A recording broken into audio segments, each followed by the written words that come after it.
Assalamualaikum sahabat beriman. Artinya, hai orang-orang yang beriman, bertakwalah kepada Allah dan carilah jalan yang mendekatkan diri kepadanya, dan berjihadlah pada jalannya, supaya kamu mendapat keberuntungan. Quran Surat Al-Maidah, ayat 35. Mengenal sejarah Islam di Indonesia tentunya ada perjalanan kisah yang menarik di dalamnya. Pada kali ini kami akan memberikan sejarah masuknya Islam di Indonesia.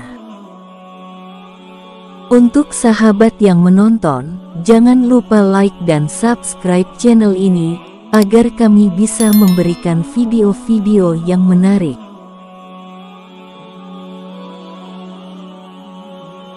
Sejarah Islam masuk ke Indonesia.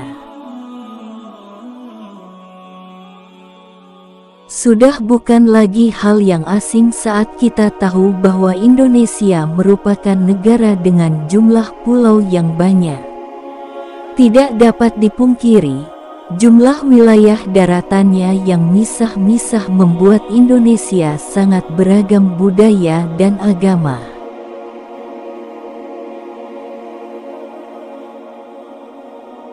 Sejak dahulu bangsa Indonesia terkenal sebagai bangsa yang ramah dan suka bergaul dengan bangsa lain.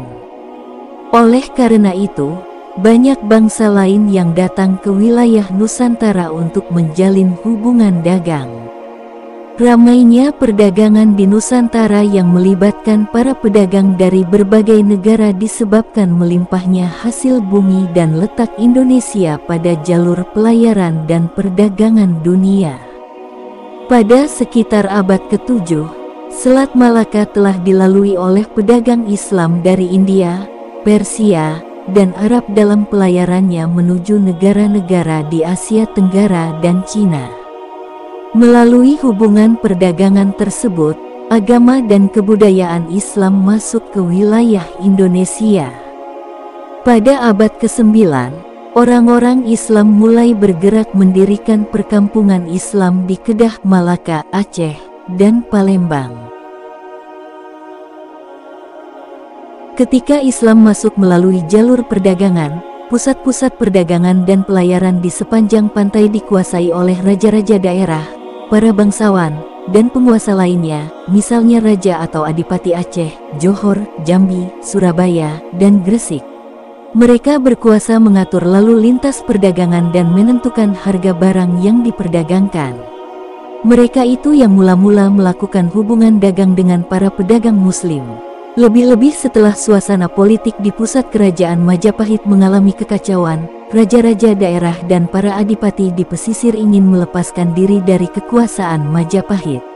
Oleh karena itu, hubungan dan kerja sama dengan pedagang-pedagang Muslim makin erat. Dalam suasana demikian, banyak raja daerah dan adipati pesisir yang masuk Islam. Hal itu ditambah dengan dukungan dari pedagang-pedagang Islam sehingga mampu melepaskan diri dari kekuasaan Majapahit. Setelah raja-raja daerah, adipati pesisir, para bangsawan, dan penguasa pelabuhan masuk Islam, rakyat di daerah itu pun masuk Islam. Contohnya Demak abad ke-15, Ternate abad ke-15, Goa abad ke-16, dan Banjar abad ke-16. Proses masuk dan berkembangnya agama dan kebudayaan Islam di Indonesia berlangsung secara bertahap dan dilakukan secara damai sehingga tidak menimbulkan ketegangan sosial. Saluran yang digunakan dalam proses Islamisasi di Indonesia pada awalnya melalui perdagangan. Hal itu sesuai dengan perkembangan lalu lintas pelayaran dan perdagangan dunia yang ramai mulai abad ke-7 sampai dengan abad ke-16, antara Eropa, Timur Tengah, India, Asia Tenggara, dan Cina.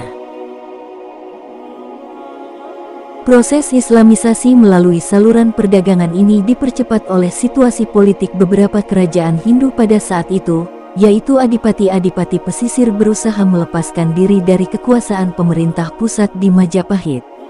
Pedagang-pedagang Muslim itu banyak menetap di kota-kota pelabuhan dan membentuk perkampungan Muslim. Salah satu contohnya adalah Pekojan. Kedudukan ekonomi dan sosial para pedagang yang sudah menetap makin baik. Para pedagang itu menjadi kaya dan terhormat, tetapi keluarganya tidak dibawa serta.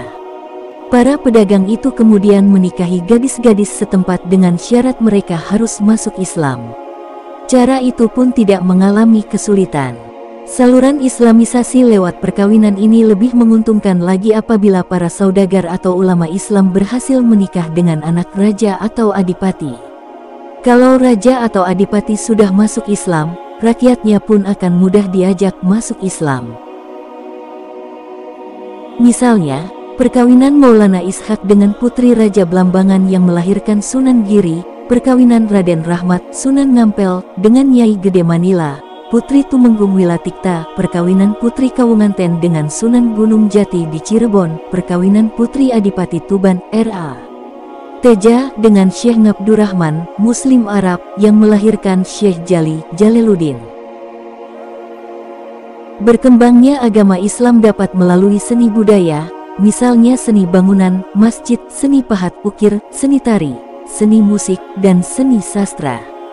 Seni bangunan masjid, mimbar, dan ukir-ukirannya masih menunjukkan seni tradisional bermotifkan budaya Indonesia Hindu, seperti yang terdapat pada candi-candi Hindu atau Buddha.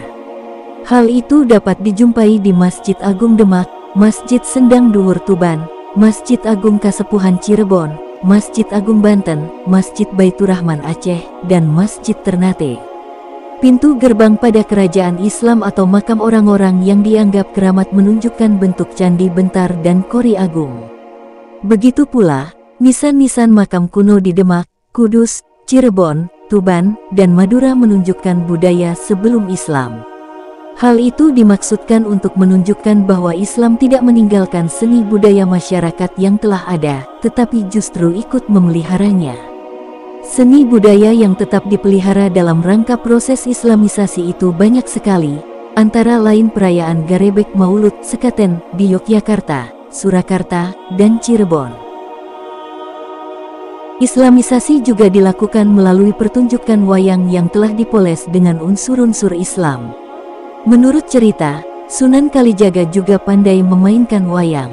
Islamisasi melalui sastra ditempuh dengan cara menyadur buku-buku tasawuf, hikayat, dan babat ke dalam bahasa pergaulan Melayu. Gerakan penyebaran Islam di Jawa tidak dapat dipisahkan dengan peranan Wali Songo. Istilah wali adalah sebutan bagi orang-orang yang sudah mencapai tingkat pengetahuan dan penghayatan agama Islam yang sangat dalam dan sanggup berjuang untuk kepentingan agama tersebut. Oleh karena itu, para wali menjadi sangat dekat dengan Allah sehingga mendapat gelar waliullah, orang yang sangat dikasihi Allah.